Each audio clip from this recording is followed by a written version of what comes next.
I totally agree. I think that every poem lives in its own juice. Om het zo te stellen. It is defined and conditioned by the tremendous potential of the language within which it lives, but it also carries with it a lot of resonances, I think inevitably so, which enrich the poem, and that is part of the language in which you work. So to bring from another language into that one which is so rich, say for instance in this case English or in French, I think the term translation doesn't really apply. And obviously, if that doesn't work, if it doesn't become a poem in its own right and within its own new garb, as it were, then why bother? But what also happened, I think, and it's perhaps worthwhile pointing out, I could not possibly pretend that I was translating from Arabic into even snippets of Arabic into either Afrikaans or English. Somebody pointed out that what I tried to do was probably trying to trace, as it were, to put the one language on top of the other, or the one version on top of the other, and in a sense trace the way you would through transparent paper trace and come up with a new version.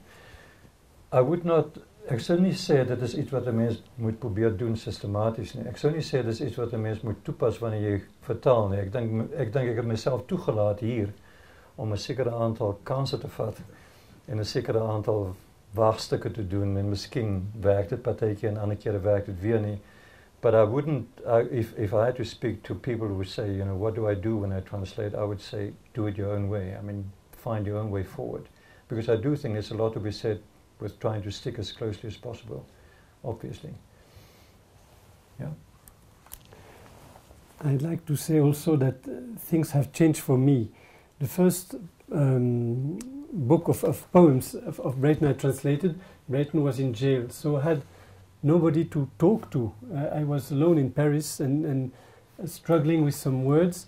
So the person I went to see was Adriaan van Dis.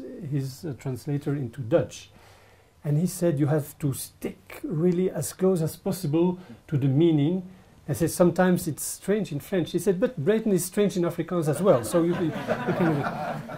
And then the second book we translated, we did it together, and that's Breyten myself. And that's a very, very interesting experience, because Breyten has a very fine knowledge of French, so we could play on words, go from the original Afrikaans to something else in French, which would sound most interesting.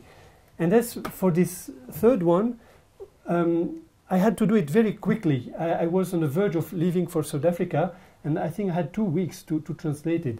Mm-hmm. So, as we say in French, je me suis lâché. I really did what I just felt. You know, that I was not psychologically bound to be as close as possible, and perhaps it was not a bad result.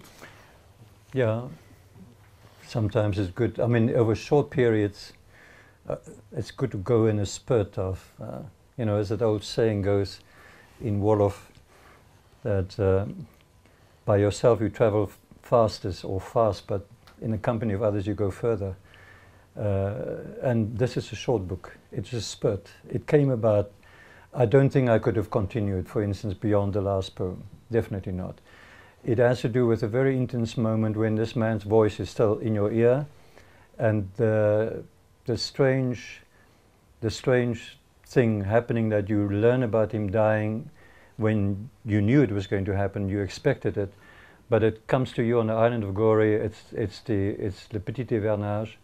The rain is starting to come in over the sea, and I'm traveling from Gory up to Friesland, and working on this, reading his poetry in different languages. I have access to him only through English or French or Dutch or German or whatever else, but I can't do it. I can't do the Arabic, although I've heard him read very often. So for me too, it was a short, intense spurt of trying to make it happen quickly. And I think sometimes you can do that, in poetry at least. Kom ons lees die tweede ene.